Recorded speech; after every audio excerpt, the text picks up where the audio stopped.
Assalamualaikum warahmatullahi wabarakatuh. Kami dari Komuk 3 ingin menjelaskan tentang reptilia, aves, dan juga mamalia. Sebelum kami menjelaskan ke materi, kami ingin memperkenalkan anggota-anggota kami. Yang pertama ada Andila Prilly Nur Azizah, yang kedua ada Anugrah Satria Dharma Putra, yang ketiga ada Pahroli Samahendra Suherman, yang keempat ada Hera Julianita Kusuma, yang kelima ada Nadifa Alia Purnama, dan yang keenam ada Wahdani Alia.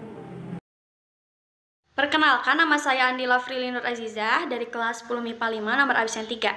Teman-teman di sini ada yang tahu apa itu reptilia?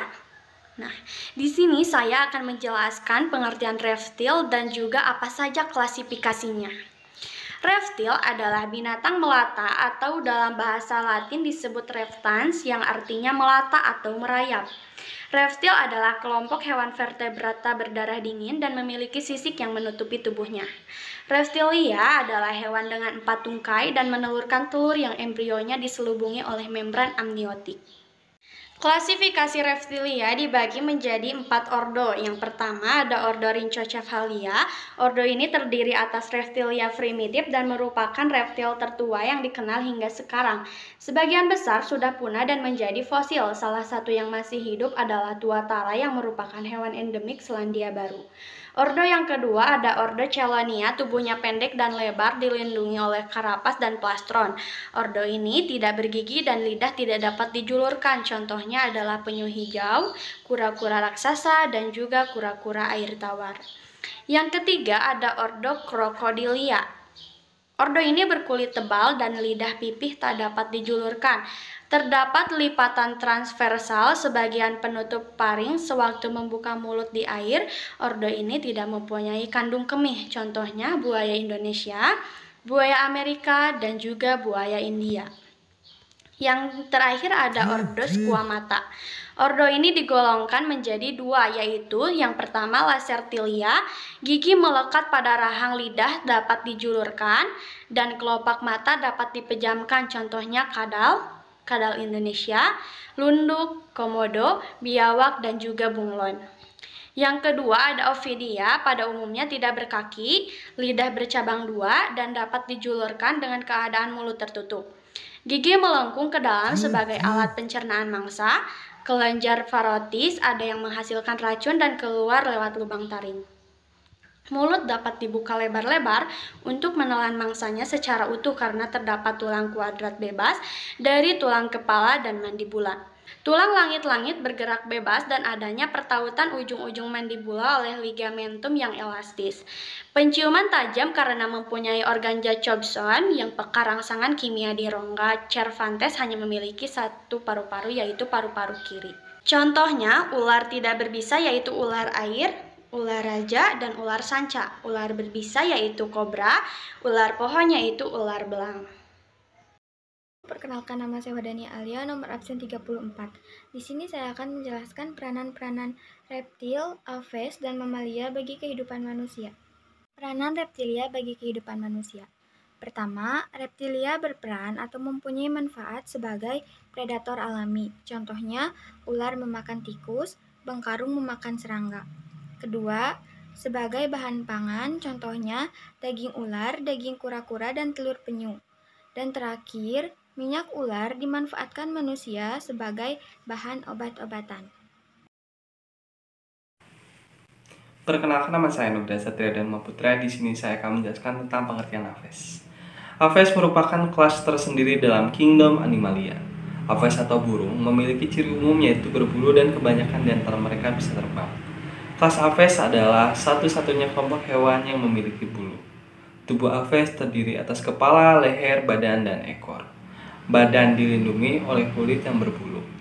Bulu tersusun dari zat keratin protein yang sama seperti yang menyusun rambut dan kuku manusia. Bulu tumbuh pada bagian tertentu dalam deretan rapi yang disebut Pterilae. Daerah tanpa bulu di antara Arcteria disebut Arcteria. Bulu pada burung dibedakan sebagai berikut. Yang pertama ada bulu terbang. Bulu terbang merupakan pulau besar yang terdapat pada sayap dan ekor. Bulu-bulu terbang yang terdapat di sayap disebut remiges yang berperan untuk daya dorongan ke depan dan menciptakan daya angkat pada saat terbang. Bulu terbang yang terdapat di ekor disebut retrikes, berfungsi sebagai rem untuk mengendalikan arah terbang burung. Yang kedua ada bulu kontur.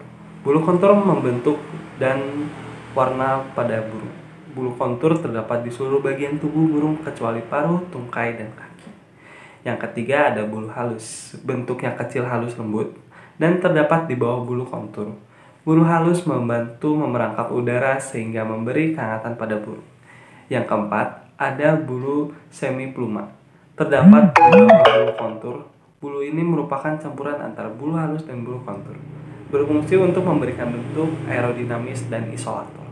Yang kelima, ada bulu filoplumes. Merupakan bulu yang sangat halus menyerupai rambut dengan tangkai yang panjang. Berfungsi sebagai organ sensori, yaitu untuk menyesuaikan posisi bulu terbang sebagai respon tekanan. Yang keenam, ada bulu kejur. Bulu jenis ini terdapat di kepala, yaitu di sekitar kelopak mata yang berfungsi seperti bulu mata dan di sekeliling mulut burung pemakan serangga. Perkenalkan, nama saya Fahrul Samahendra Suherman, nomor absen 7. Klasifikasi Apes. Apes memiliki banyak sekali ordo.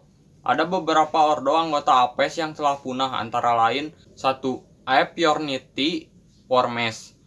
Burung gajah, tinggi kurang lebih 3 meter, telur 21-30 cm. Pernah hidup di Madagaskar. 2. Dinornithiformes. Tinggi lebih dari 3 meter, telur 14-18 cm. Pernah hidup di Selandia Baru. 3. Hesperornis dan Ichthyornis. Burung bergigi. Hidup di Amerika Serikat. 4. Archaeopteryx. Bergigi, tidak mempunyai pigostil, fosilnya terdapat di Jerman. 5. Diatrimiformes, tak dapat terbang dan berparuh besar. Burung ini terdapat di Amerika Serikat. Ada juga beberapa ordo anggota Apes yang masih ada, antara lain 1. Rosares atau Galliformes. Kaki berfungsi untuk mengais dan berlari. Rosares memiliki paruh pendek, contoh ayam buras, merak, kalkun, dan maleo di Sulawesi Utara. 2. Ratites atau Paleognathae. Meliputi beberapa ordo burung tak dapat terbang, yaitu sebagai berikut. Strutioniformes, contohnya burung unta di Afrika. Casuariformes, contohnya kasuari. Kasuari terdapat di Pulau Seram, Irian, dan Australia. Apterygiformes, contohnya kiwi. Hidup di Selandia Baru. Reiformes, contohnya burung rea. Rea terdapat di Amerika. 3. Anseriformes atau burung perenang. Burung ini berkaki pendek, memiliki selaput renang di antara jari-jari kaki, ekor pendek, dan paruh melebar.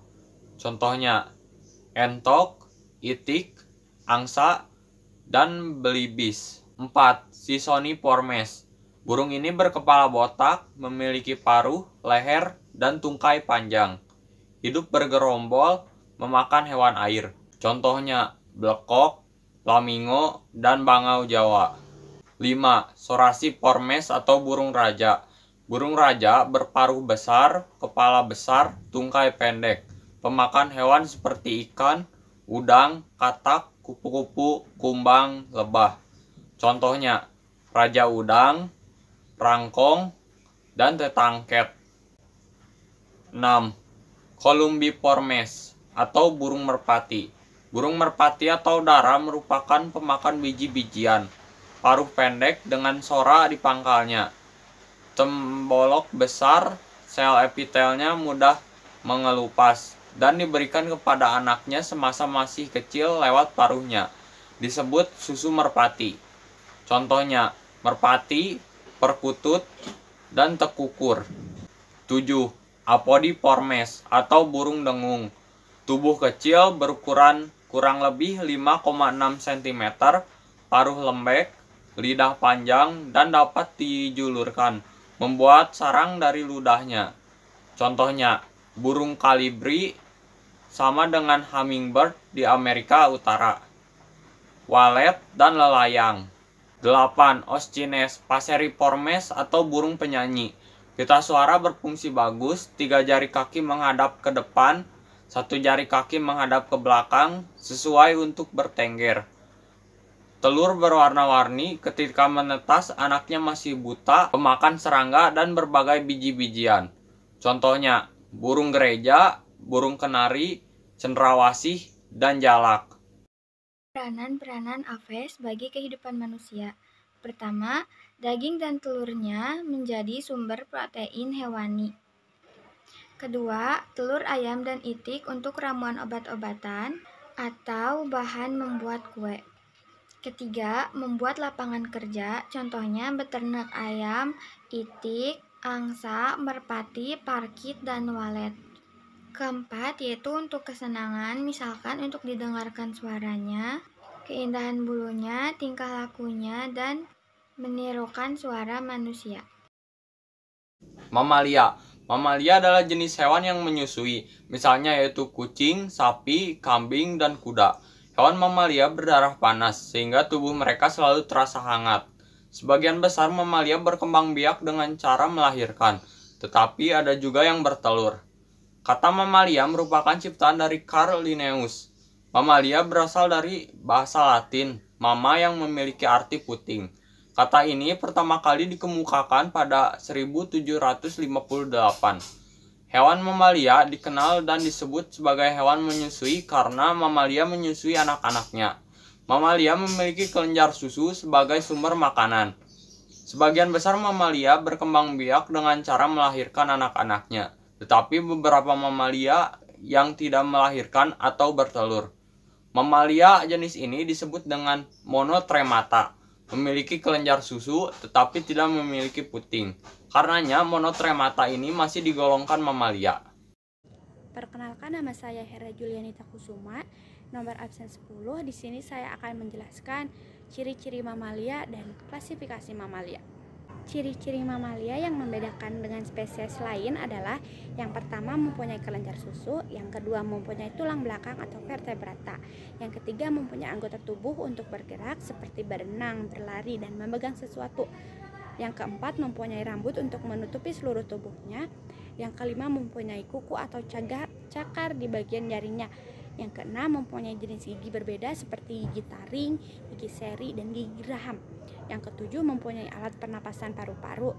Yang kedelapan mempunyai organ jantung yang terbagi dengan 2 serambi dan 2 bilik. Kebanyakan mamalia berkembang biak dengan melahirkan atau vivipar. Ada juga yang berkembang biak dengan bertelur atau ovovivipar. Yang terakhir mempunyai tempat untuk berkembang biak embrio yaitu uterus. Klasifikasi mamalia meliputi banyak sekali ordo, antara lainnya yang pertama monotremata atau mamalia berparuh dan berkloaka. Mamalia pemakan invertebrata yang hidup di air. Hewan ini berparuh, bertelur, mengeram, tubuh berambut, tidak mempunyai daun telinga, gigi hanya ada sebelum dewasa. Hewan jantan mempunyai tajil yang berhubungan dengan kelenjar racun penis hanya untuk saluran sperma, tidak untuk saluran urin. Testis berada di dalam abdomen, oviduk bermuara ke dalam kloaka. Hewan betina tidak memiliki rahim vagina dan puding susu atau papila mamae, tetapi menyusui anak.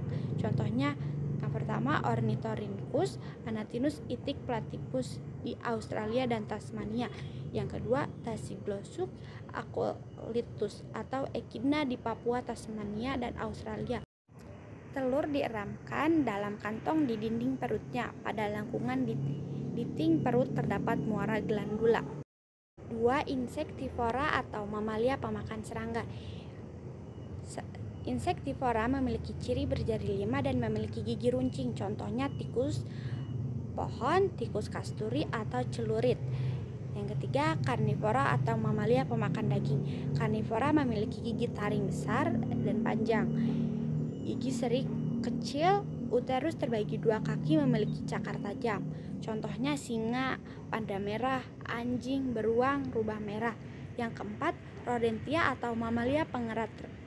Rodentia dari 5 atau pendaktili. Kelompok ini tidak memiliki gigi taring, gigi seri terbentuk pahat dan dapat tumbuh terus.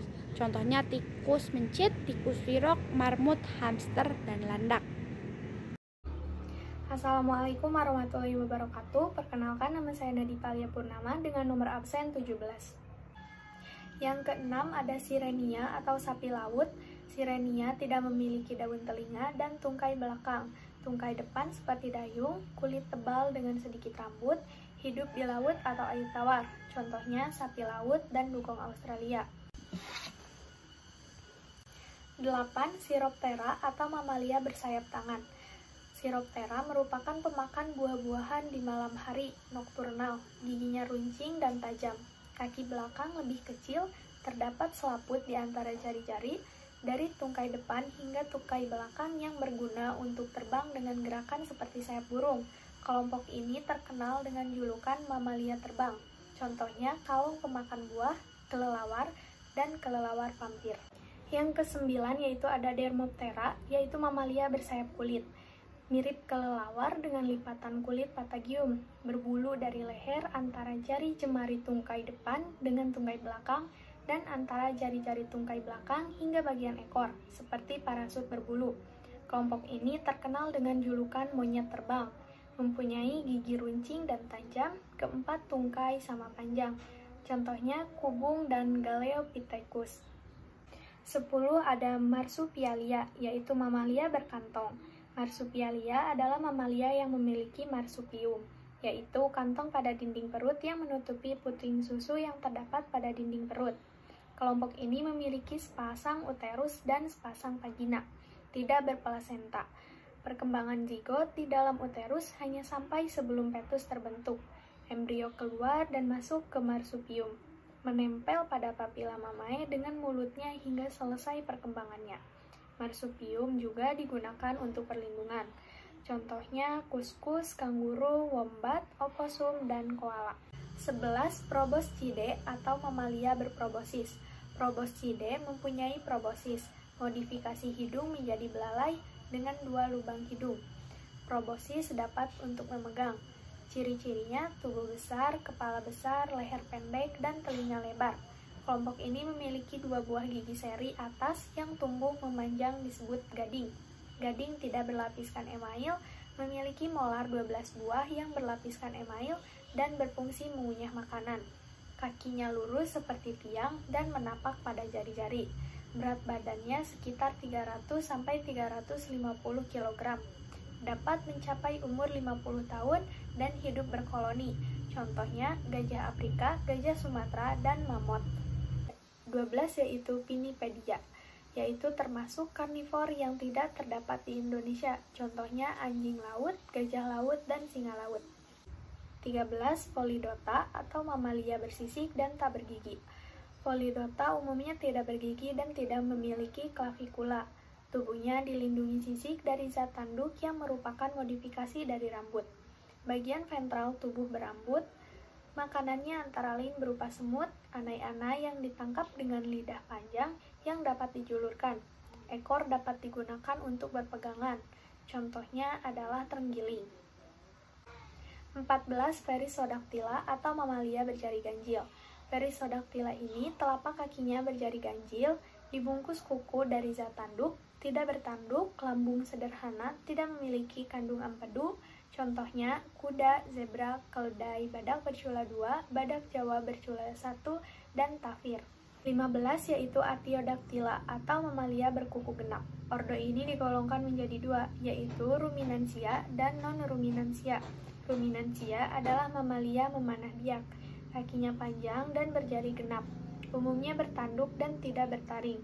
Lambung terbagi atas 4 ruang, yaitu rumen, retikulum, omasum, dan abomasum. Contohnya sapi Eropa, banteng, kerbau, bison, domba Anoa Sulawesi, jerapah, unta, kijang, dan kancil. Non-ruminansia tidak memanah biak, lambung tidak terbagi 4 ruang, bertaring dan tidak bertanduk. Contoh kuda Nil dan babi Eropa.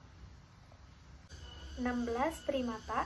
Pada umumnya, setiap melahirkan hanya 1 anak, tangan dan kaki berjari 5, berkuku, dan dapat digunakan untuk memegang. Lalu selanjutnya peranan mamalia bagi kehidupan manusia. Pertama, sebagai sumber protein hewani, misalnya daging sapi, daging kelinci, dan daging kambing. Yang kedua, diambil susunya, misalnya susu sapi, susu kambing, dan susu kuda. Ketiga, untuk transportasi, misalnya kuda, unta, keledai, gajah, kerbau, dan lembu. Keempat, bisa menjadi untuk pertunjukan, misalnya sepak bola gajah dan atraksi lumba-lumba. Sekian dari kelompok kami. Maaf bila ada salah kata. Wassalamualaikum warahmatullahi wabarakatuh. Terima kasih.